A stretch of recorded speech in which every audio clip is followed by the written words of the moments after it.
In the early days, black and white photography was just known as photography, mainly because there wasn't any other option available. But when colour first started to come in, practitioners were seen as experimental renegades trying out this untested process for the first time. Even when colour photography became more widely practiced and accepted, that idea of the process still remained. Our choice of film was based upon the vibrancy and saturation, and also the way it rendered specific colours. As digital photography became more and more widely practiced, that idea of a colour photography process started to slowly wane. Photographers were becoming more and more accepting of the colours rendered in camera because they were so naturally realistic. It was from this point where we started to take colour photography for granted. Indeed, today, colour photography is just known as photography, and black and white photography has become the process. However, I think neglecting to see colour photography as a process is letting a lot of photographers down.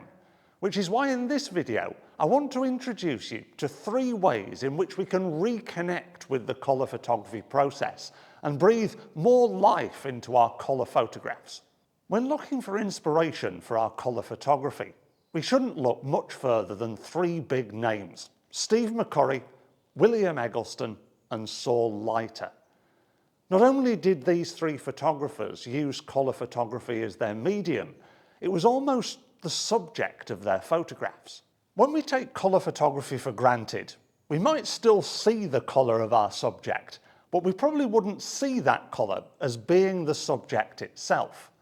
But yet when we look at the work of Steve McCurry, Saul Leiter and William Eggleston, it becomes quite clear that their subject selection is very much based upon the colour scheme of the picture. Indeed, it tells us how we should look at the photograph and how we should feel when we look at it.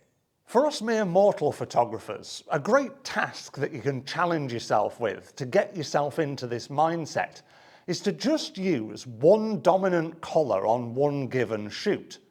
This will not only help you to recognise colour more in your photographs, but it'll also help you to see how these colours work with each other and how some colours can dominate over others, like warm colours tend to dominate over cooler ones. Another thing that these 3 photographers were absolute masters at was colour theory.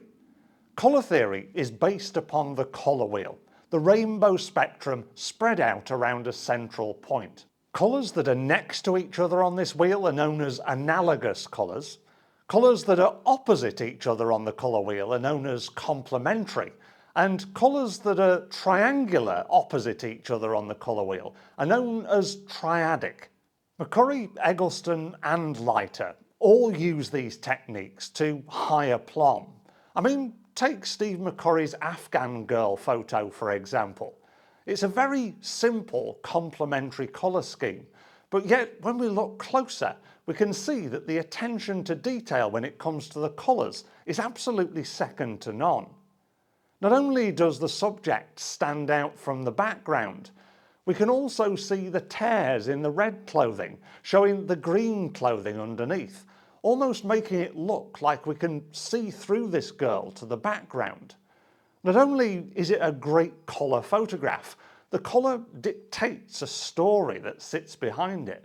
Carrying a colour wheel about your person when you go out and take photographs might sound like a bit of a nerdy thing to do, but I wholeheartedly recommend it. Whether it's on your phone or a printed copy slipped into your bag, just glancing at it from time to time when you're making colour photographs can make all the difference when it comes to those colours making impact in your final photograph. So far, we've covered the fact that if we make colour our subject, it helps us to see colours in more detail and work out which ones stand out more than others. Also, if we use colour theory, we can work out which colours work well together to create a specific mood or tell a story. And miraculously, even though I've been filming myself in front of all this graffiti for so long, I'm yet to show you one gentleman appendage or swear word. Now, if that's not worth clicking the like and subscribe buttons, I don't know what is. Now, I know that this 3rd way of reconnecting with the colour photography process is going to split the crowd, But from my perspective, it's a vital part of my photography process, and it is colour grading and colour correction, which of course means post-production. I know that a lot of you will argue that if your camera renders colours naturally and realistically, why would we bother manipulating them afterwards? Well, maybe that's a question that we could ask of Steve McCurry, William Eggleston and Saul Leiter.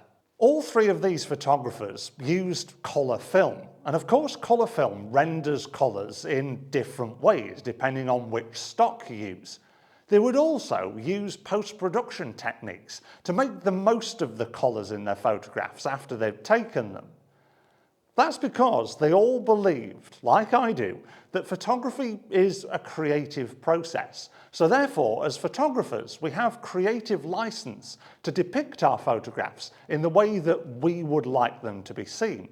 Sometimes, real colours don't cut it in terms of what we want to express through our photographs.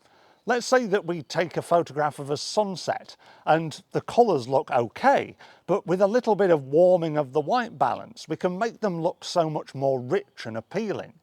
We might have a subject that's getting lost a bit within its background, so therefore increasing the saturation of the subject and decreasing the saturation of the background might just make it pop a little bit more. When it comes to colour grading, one thing that I will often do to create a bit more mood and atmosphere in a shot is to warm the highlights and cool down the shadows. This creates a really nice complementary colour juxtaposition and just adds an extra visual edge to my photographs that you just wouldn't get from the naturally rendered colours from the camera. I know I'm not going to be able to convince all of you, but just be safe in the knowledge that the majority of professional photographers out there will manipulate the colours in their photographs in one way, shape or form. So if you do it, you're not the odd one out. So there you have it.